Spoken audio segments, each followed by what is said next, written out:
everybody, Professor Little here.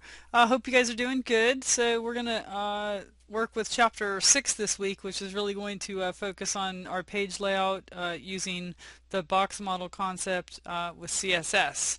So I wanted to point out to you guys a few things. First of all, for week 6, you have the instructor materials. I hope you're reviewing the PDF files I'm putting for the chapter presentations that kind of outlines each chapter, so hopefully you're using that as a good reference. Also, the book has some online references, and I've provided you links here as well that will give you links for reviewing. There's a good illustration here of the box model concept, etc.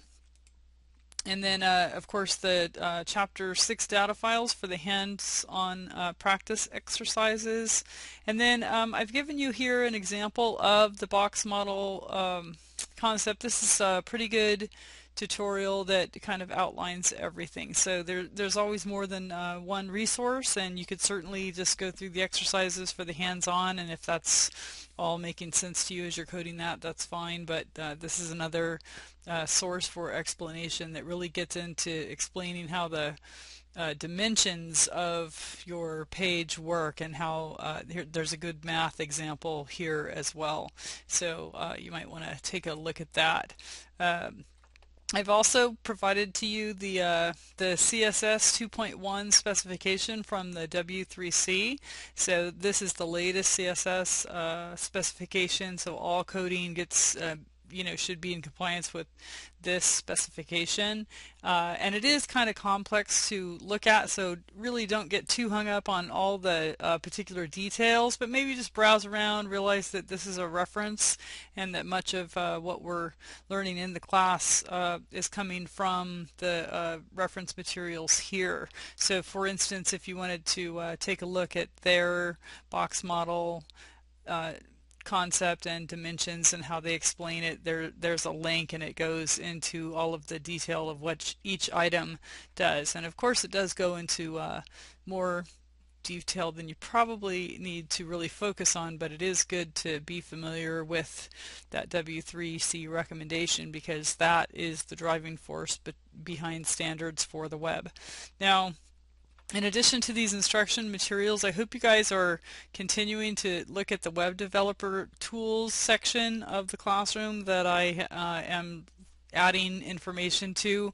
I've split this up into some categories for coding support this week, specific specifications, and then some tutorials, and of course your coding support with the recommendations by the World Wide Web Consortium.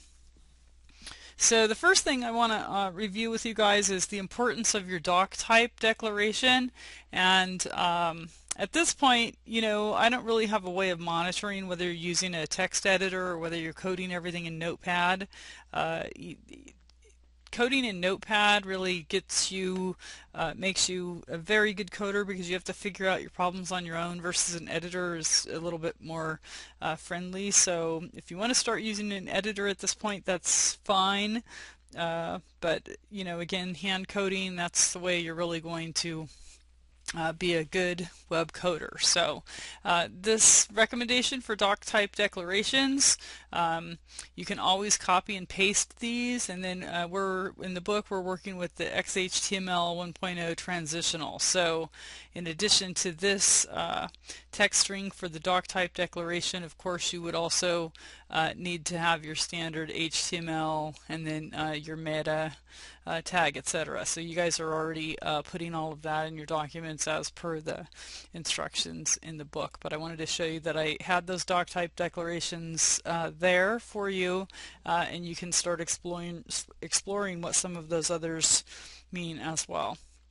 And then I've also given you a direct link to the W3C web page that talks about the box dimensions and what all of the padding, border, margin, space is. But as far as the box model, certainly the tutorial that I've provided you under week 6 for the example, I think this is probably an easier example to follow than the W3C's website. They always get a little too complicated, I think, and and this is a very simple site that kind of just brings it down to simplicity and explains each of these parts very well. And hopefully you guys have already seen this website because I provided a link to this some time ago, and this is pretty much like anything you want to do with CSS. This is a really good resource that gives you a sample code, and then it also gives you an opportunity to try coding yourself. So I do recommend that you spend time and practice in doing that, and we're all time bankrupt, right?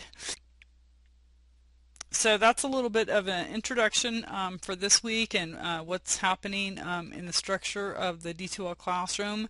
In the next video, if you could take the time, it'll just be a few minutes, but I want to do a quick little demo on the box model concept, and then also introduce to you guys the start of using comments in your code, your XHTML code as well as your CSS code. So go ahead and take a look at video 2 if you would. Okay, bye-bye.